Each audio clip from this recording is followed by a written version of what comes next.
इसे नर्क का द्वार भी कहा जाता है। यहाँ से आती है अजीब आवाजें। यह है दुनिया का सबसे गहरा मानव निर्माता गड्ढा। आज के वीडियो में हम आपको दुनिया के सबसे गहरे गड्ढे के बारे में बताने जा रहे हैं और साथ ही हम ये भी जानेंगे कि आखिर इस गड्ढे को क्यों खोदा गया था और बाद में इसके काम को क्यों रोक दिया गया और इस गड्ढे को खोदने में क्या रहस्यमय चीजें अनुभव की गई थी। तो बने रहे वीडियो के अंत तक और वीडियो पसंद आया तो लाइक और सब्सक्राइब करना ना भूले। दोस्तों, हमने कई गड्ढे देखे होंगे, कुआं और हैंडपंप के लिए खोदे गए गहरे गहरे गड्ढे भी देखे होंगे, लेकिन रूस ने तो एक ऐसा गड्ढा खोद दिया जिसके बारे में सोचकर भी आपके रोंगटे खड़े हो जाएंगे। इस कहानी की शुरुआत होती है 1950 के दशक से, जब अमेरिका और सोवियत यूनियन एक दूसरे से आगे निकलने की होड़ में लगे हुए थे। जहां उनके बीच स्पेस में कब्जा करने की होड़ लगी हुई थी, वही अब ये होड़ जमीन के नीचे तक जाने की भी हो गई थी। अमेरिका ने सबसे पहले अपने प्लान पर काम शुरू किया और इस प्रोजेक्ट का नाम रखा मोहॉल। उन्होंने मेक्सिको के पास ग्वाडलूप आइलैंड पर एक जगह चुनी और वहां ड्रिलिंग शुरू कर दी। साल 1961 तक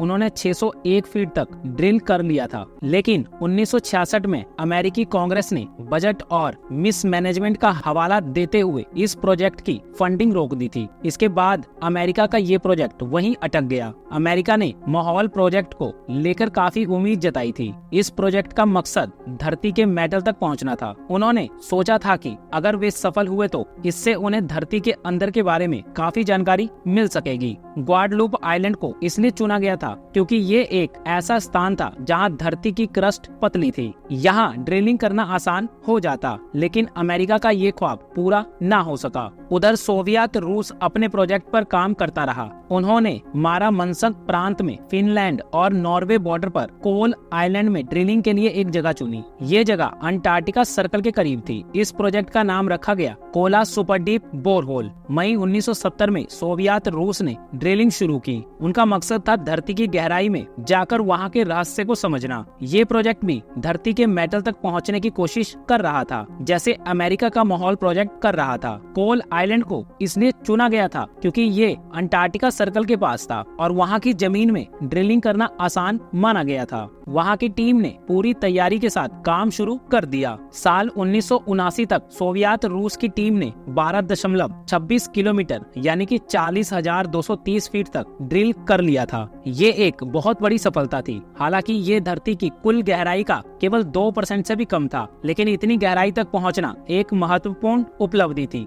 इस गहराई में तापमान 180 डिग्री सेल्सियस तक पहुंच गया था। ये तापमान काफी ज्यादा था, जिससे आगे ड्रिलिंग करना मुश्किल हो गया। इतने ऊंचे तापमान में उपकरण और मशीनों का काम करना बहुत मुश्किल हो गया था। असली मुसीबत इसके बाद शुरू हुई। वैज्ञानिकों ने और ड्रिल करने की कोशिश की, लेकिन ड्रिलिंग मशीन और दूसरे उपकरण इतने तापमान को झेल ही नहीं पा रहे थे। इतने तापमान में नीचे की चट्टान एक तरीके से प्लास्टिक जैसा व्यवहार करने लगी थी। हालांकि सोवियत यूनियन साल 1992 तक कोशिश करता रहा। उसकी इच्छा कम से कम 15 किलोमीटर तक ड्रिल करने की थी, लेकिन 1979 की गहराई से जरा भी आगे नहीं बढ़ पाया। एक रिपोर्ट के मुताबिक इसी बीच सोवियत यूनियन का पतन हुआ और पैसों की कमी रोड़ा बन गई। आखिरकार खुदाई रोकनी पड़ी। कोल सुपर डीप बोरहोल प्रोजेक्ट ने विज्ञान की दुनिया में एक नई दिशा दिखाई। इस प्रोजेक्ट के दौरान टीम ने धरती की गहराई में कई नए तत्व और मिनरल्स पाए गए। उन्होंने धरती के अंदर के तापमान और दबाव के बारे में महत्वपूर्ण डाटा भी इकट्ठा किया। इस प्रोजेक्ट के दौरान टीम को कई चुनौतियों का सामना करना पड़ा। गहराई बढ़ने के साथ साथ तापमान और दबाव भी बढ़ता गया,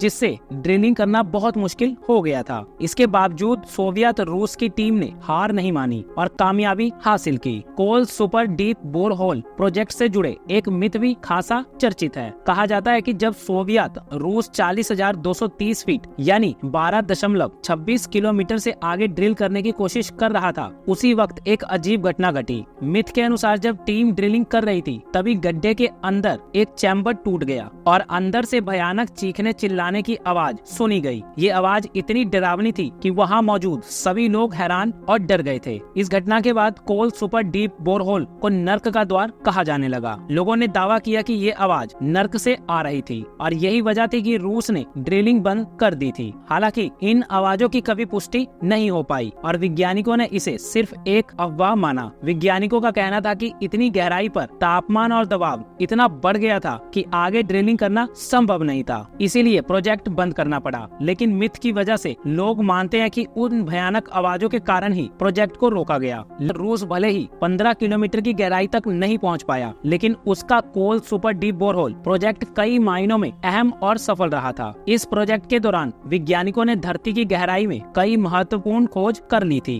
पूरी ड्रिलिंग के दौरान गड्ढे और हाइड्रोजन, हीलियम, नाइट्रोजन और कार्बन डाइऑक्साइड जैसे गैसें बाहर निकलती रही। ये गैस वैज्ञानिकों के लिए बहुत महत्वपूर्ण थी, क्योंकि इससे उन्हें धरती के अंदरूनी हिस्से के बारे में जानकारी मिली। इन गैसों का निकलना दिखता है कि धरती के अंदर कितनी जटिल प्रक्रिया चल रही है। लेकिन सबसे ज्यादा चौंकने वाली और साइंटिफिक नजरिए से अहम चीज 22,000 फुट यानी कि 6.7 किलोमीटर की गहराई पर मिली। इस गहराई पर वैज्ञानिकों को माइक्रोस्कोपिक फॉसल मिले। ये जीवाश्म 2 अरब साल पुराने थे और ये दिखाते थे कि धरती के अंदर गहराई में भी जीवन संभव है। ये खोज वैज्ञानिकों के लिए बहुत महत्वपूर्ण था। इससे उन्हें ये समझने में मदद मिली कि धरती के अंदर जीवन के लिए अनुकूल परिस्थितियां हो सकती है। ये खोज न केवल धरती के इतिहास को समझने में मदद करती है, बल्कि ये भी बताती है कि दूसरे ग्रहों पर भी जीवन की संभावनाएं हो सकती है। कोल सुपर डीप बोरहोल प्रोजेक्ट ने विज्ञान की दुनिया में एक नई दिशा दिखाई थी। इस प्रोजेक्ट के दौरान वैज्ञानिकों ने धरती की गहराई में कई नए तत्व और मिनरल्स पाए थे। उन्होंने धरती के अंदर के तापमान और दबाव के बारे में महत्वपूर्ण डेटा भी इकट्ठा किया था। सोवियत रूस का ये प्रोजेक्ट विज्ञान की दुनिया में एक महत्वपूर्ण मील का पत्थर साबित हुआ। भले ही वो 15 किलोमीटर की गहराई तक नहीं पहुंच पाए, लेकिन उन्होंने जो खोज की वो बहुत ही महत्वपूर्ण थी। इससे हमें यही सीखने को मिलता है कि विज्ञान खोज, धैर्य और निरंतर प्रयास से ही संभव होता है। फिलहाल कोला सुपर डीप बोरहोल को पूरी तरह से सील कर दिया गया है। साल 2005 तक यहाँ एक रिसर्च स्टेशन हुआ करता था, लेकिन अब ये जगह पूरी तरह से वीरान पड़ा हुआ है। साथ ही भूविज्ञान में दिलचस्पी रखने वाले पर्यटकों के बीच भी ये जगह काफी लोकप्रिय है। तो दोस्तों, देखा आपने, इंसान अपनी शक्ति के लालच में कितना ही आगे क्यों न बढ़ जाए, प्राकृतिक हमेशा उसे उसकी औकात याद दिला ही देती है। फिर चाहे स्पेस की ऊंचाई नापना हो या धरती की गहराई। आपको क्या लगता है कि क्या इंसान को इस तरह के एक्सपेरिमेंट करना चाहिए? क्या इस तरह के काम करके वो प्राकृतिक को नाराज नहीं कर रहे? अपने विचार हमें कमेंट में जरूर लिखें और वीडियो को लाइक, शेयर और सब्सक्राइब करना ना भूलें। मिलते हैं नेक्स्ट वीडियो में, तब तक के लिए धन्यवाद।